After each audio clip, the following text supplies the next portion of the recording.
Johnson-Wheeler. Avid SHOWstudio fans will recognise this face. We a time. Yeah. I would consider you an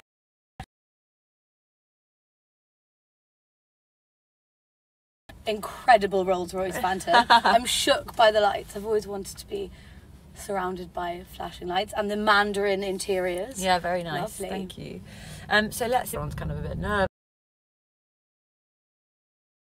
You could hear water as well, which was quite scary. Yeah. Because you knew that there was water there, but it was very, very dark. Yeah, and it kind of reminded me, I can't remember the artist for the life of me, but there was an artist at the Serpentine literally 10 years ago to what Samuel had here. It was kind of two big runways of water. Two big runways of water and then a runway in the middle. And a then, sort of metal obelisk on the side. Yes. But it was quite strange because it did feel...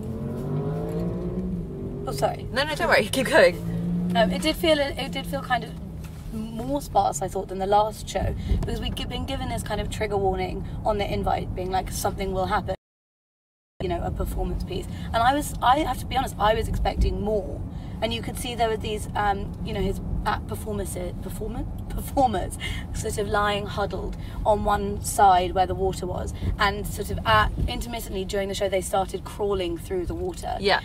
But it was quite minimal. So so everything was kind of, well, there's an element of minimal here. So very kind of stark, very like grabbing you by the eyeballs. But the dancers were kind of representing suppression. So the whole concept of this was that these two kind of rivers, let's say, a bit like the river Styx almost, are kind of symbolic of the kind of political climate, the global climate we've got going on right now, and the kind of hardships that we face and the uncertainty we're all going through. So these dancers kind of crawling through the water represent this suppression and everyone kind of on edge, basically. And in contrast to that, the fashion was really pared back. Samuel had spoken to myself and Callum in Paris and was saying, and when he showed us his women's wear in the showroom, he was saying that he really wanted to kind of pare back the fashion and make sure that it's wearable at its core. The show before, the menswear show before that we're talking, you mentioned, with kind of the showmanship, and there was kind of a birthing scene last time. I think he had been kind of given advice to kind of pare things. Fashion was kind of simpler. You could even say chicer, I would say. And he spoke backstage about something that he's been doing sort of seasonally, which is removing the logos. Yeah. And obviously with a Coldwell logo, you were seen on the street wearing a Coldwell. It was a nod because you knew what the brand was. You knew that kind of fashion. And Sam's spoken quite in depth about how he wants to remove those gradually. He wants people to recognise the clothes from the design, not necessarily from that branding. And I think it was quite obvious that what he was doing there was a bit, moving in that direction. The cuts were more distinctive, and I think you can see that's where he's trying to progress to. There was some really beautiful knitwear as well. He was mentioning that he wanted to move into slightly more knitwear. The nylon now is kind of warmer, and he's thinking much more about the customer and the wearer, and that's what happens when you wear your own clothes. You start to think, actually, I kind of prefer this with another layer in, maybe, or maybe I want an extra pocket, and there was pockets aplenty throughout the show, actually, on trousers. I thought that was very sweet and quite self-deprecating when he said, I could see wearing my own clothes what went wrong. And he's aware, and I think that's how you make the kind of money that he's been making. He just won Emerging Menswear Talent at the Fashion Awards, and it's obvious that he is turning over huge amounts. He has 115 stockists. That's extraordinary for such a young brand. Yeah, he's doing remarkably well. He's like putting himself in his own skin and walking around in it and becoming comfortable. Totally. And then on the opposite of being comfortable with oneself, there was a moment which kind of shocked everyone to the core, where a Doberman came out on the far river and started barking at the kind of twisted, contorted dancers who were moving. I think I was kind of at first a bit like, why is this here? I'm not really sure about this. But then you start thinking about what the kind of symbol of a dog means, or a black dog in the night, and that's kind of a dark omen and a message of like, it's kind of a universal message of fear, and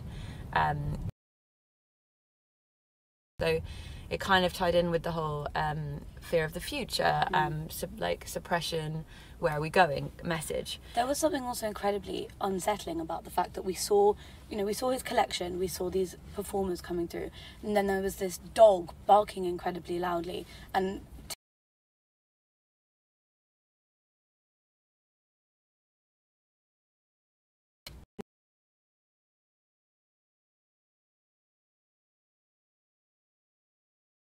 carrying his newborn baby, which is called Genesis.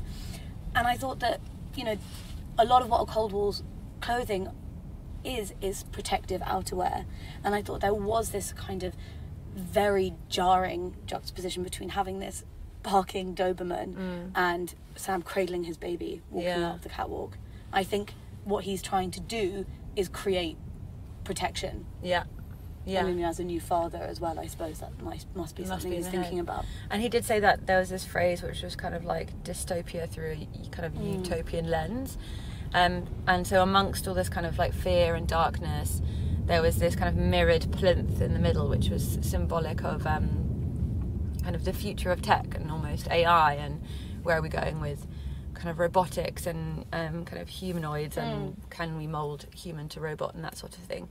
And that was kind of mirrored in the clothes as well, kind of mirrored structured pieces, huge kind of winged, almost winged creatures. Sorry, Samuel. Yeah. I don't think they were supposed to be creatures. And there was also a few nods of spacesuits with some cutouts and exposing parts here. And so it was a combination of kind of protecting from the fear, learning that the fear can give you strength, and then also this kind of promise of utopia, which works exactly when he carries out Genesis at the end. So it's totally. kind of a total mix of... It was optimistic, finally. Yeah. Ultimately optimistic. Yeah. And he's very clever. Yeah. And when he's talking, you know, you can't help but kind of be enraptured in his world, and he's pulling out all these references and phrases, and he's obviously really, really thinking about it. But fundamentally, you know, if you stripped it down and just looked at the lookbook, I do feel like there's a lot of men and women out there who would just want to wear the clothes. Yeah. At first I was kind of unsure about the clothes themselves, because I was so taken with the whole set and how do I feel about this and how does that jumper make me feel. But actually, because he's pared them down, the basics, there's some suiting, a really amazing jumper, and I do think the shrinking of the logos made a huge difference. There's some really, really covetable pieces in there.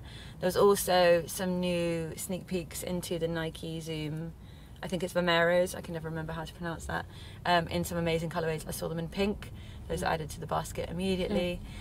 So yeah, I think it was really impressive, and he just keeps going up, and it's so exciting to see where he keeps, the way he manifests his ideas and the way he projects his ideas to the fashion and to the world, not just us. I would have liked to have seen a bit more with the performance. I think I thought that what Samuel does performatively is amazing, and I think that because he makes so much money and has such strong clothes, he kind of can afford to do that. And I mean, a performative show is always a dream, and obviously he was kind of advised to pare that back a bit, but I don't know if that's really necessary with the brand that he's doing.